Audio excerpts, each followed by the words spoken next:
اور اس کا وہ کلائمیکس وہ حدیث ہے، میں جب بھی پڑھتا ہوں کانپ اٹھتا ہوں، بڑی لمبی حدیث ہے بخاری مسلم کی۔ نبی علیہ السلام نے اپنے بیویوں کے ساتھ ایلا کر لیا، 1 مہینے کے لیے ناراض ہو گئے اور گھر کی چھت پہ چلے گئے۔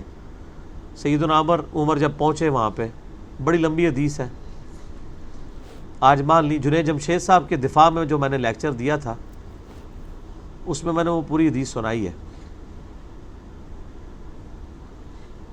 تو کہتے ہیں میں نے دیکھا کہ ایک کونے میں چھوٹا سا مشکیزہ لٹک رہا ہے، ایک پیالہ پانی کا پڑا ہوا ہے اور ایک چٹائی ہے۔ یہ کل کائنات ہے اس شخص کی جو کائنات کا امام ہے، اور آپ علیہ السلام نے تہمت پہنی ہوئی ہے، اوپر چادر بھی نہیں ہے اور چٹائی پہ لیٹے ہوئے ہیں۔ سیدنا عمر گئے تو نبی علیہ السلام اٹھے تو نبی علیہ السلام کے مبارک جسم پہ چٹائی کا نشان تھا، کھجوروں کی اس چھال کا، کیونکہ اوپر قمیض تو نہیں تھی نا، نشان تبھی نظر آتا ہے جب آپ ننگے بدن بیٹھے ہوں۔ سیدنا عمر کی آنکھوں میں آنسو آ گئے، انہوں نے کہا یا رسول اللہ، آپ اللہ کے رسول ہیں، کیسر و کسرا دنیا کے مزے لوٹ رہے ہیں اور آپ کی یہ حالت ہے۔ تو آپ نے ایک جملہ بولا، عمر لگتا ہے کہ دنیا کی حقیقت ابھی بھی تم پہ نہیں کھلی۔ یعنی ایک شخص نبی علیہ السلام کی صحبت میں کئی سالوں سے، اب اس لیول تک تو کوئی نہیں سوچ سکتا کہ یار اتنا فقر دنیا سے، اتنا زہد۔ آپ فرمایا اے عمر، کیا تم اس پہ راضی نہیں ہو کہ کیسر و کسرا دنیا کے مزے لوٹے، ہم آخرت کی سعادت؟ سر سیدنا عمر نے حضور کی زندگی کا یہ پہلو دیکھا ہوا تھا، تو یہ کیسا ہو سکتا تھا کہ جنگ قادسیہ میں جب پرشین امپائر گرے اور اربوں ڈالرز آج کے مسلمانوں کے ہاتھ آئیں، اور جنگ یرموک میں رومن امپائر گھٹنے ٹیکے اور جزیہ دینے پہ آمادہ ہو جائے، اربوں ڈالر آج کے، تو جس شخص نے رسول اللہ صلی اللہ علیہ وسلم کا یہ زندگی کا پہلو دیکھا تھا، اسے دنیا کی یہ دولت کبھی بھی گمراہ نہیں کر سکتی تھی۔ اسی لیے دیکھیں ان کی زندگی زہد کی تھی، سیدنا عمر کی، اور ایسی سختی کہ اس سختی پہ باقیوں کو چلایا بھی، تربیت تھی۔ بلکہ جب یہ رومن امپائر جزیہ دینے پہ آمادہ ہوئی، پرشین امپائر تو ساری مسلمانوں کے پاس آ گئی، تو سیدنا عمر جب اپنے آخری حج کے لیے جا رہے تھے نا، تو وہ اس جگہ پہ جا کے کھڑے ہو گئے جہاں پہ وہ اپنے اونٹ چرایا کرتے تھے۔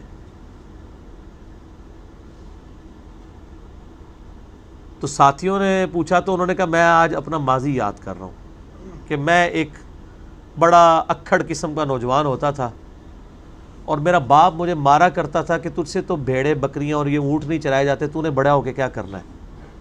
اور آج میری یہ حالت ہے کہ اس آسمان کے نیچے روئے ارض پہ خدا کے سوا کوئی ایسی ہستی نہیں ہے جس کا ڈر مجھے ہو، کیونکہ میں دنیا کی سپر پاور کا مالک ہوں۔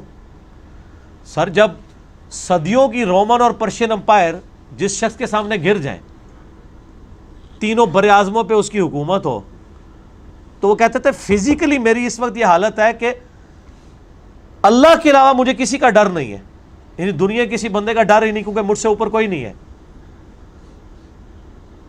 اور کہتے ہیں کہ میری حالت یہ تھی کہ میرا باپ مجھے یوں کہا کرتا تھا، اور آج اسلام نے مجھے کہاں سے کہاں پہنچا دیا کہ مجھے اس روئے ارض پہ کسی کا ڈر نہیں خدا کے سوا۔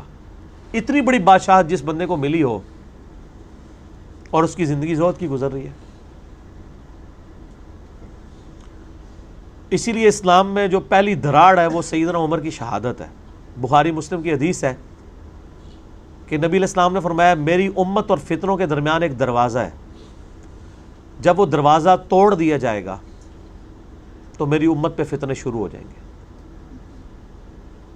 بخاری اور مسلم میں ڈیٹیل حدیث آتی ہے کہ حضرت عمر ایک دفعہ حذیفہ ابن یمان کے پاس آئے جو رازدار رسول تھے، تو وہ اپنے شاگردوں میں بیٹھے تھے، تو ان کو فتنوں کی حدیثیں سنا رہے تھے۔ تو سیدنا عمر نے کہا کہ مجھے وہ حدیث سناؤ جو فتنوں سے متعلق ہے۔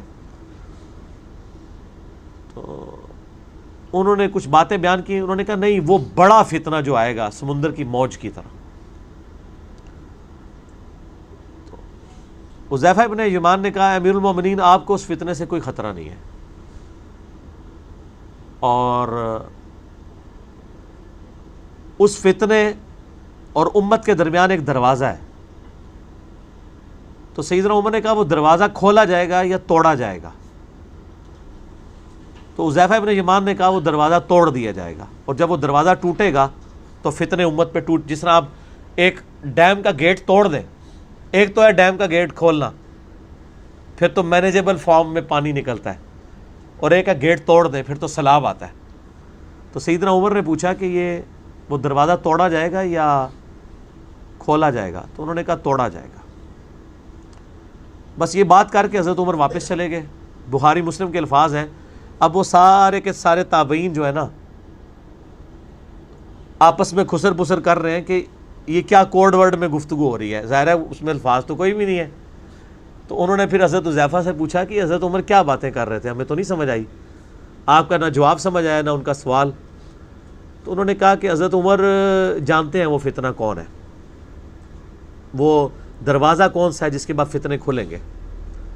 تو تابعین نے کہا ہمیں بتائیں وہ دروازہ کون سا ہے. تو انہوں نے کہا وہ خود حضرت عمر ہیں، حضرت عمر کو قتل کر دیا جائے گا تو پھر امت پہ فتنے ٹوٹ پڑیں گے.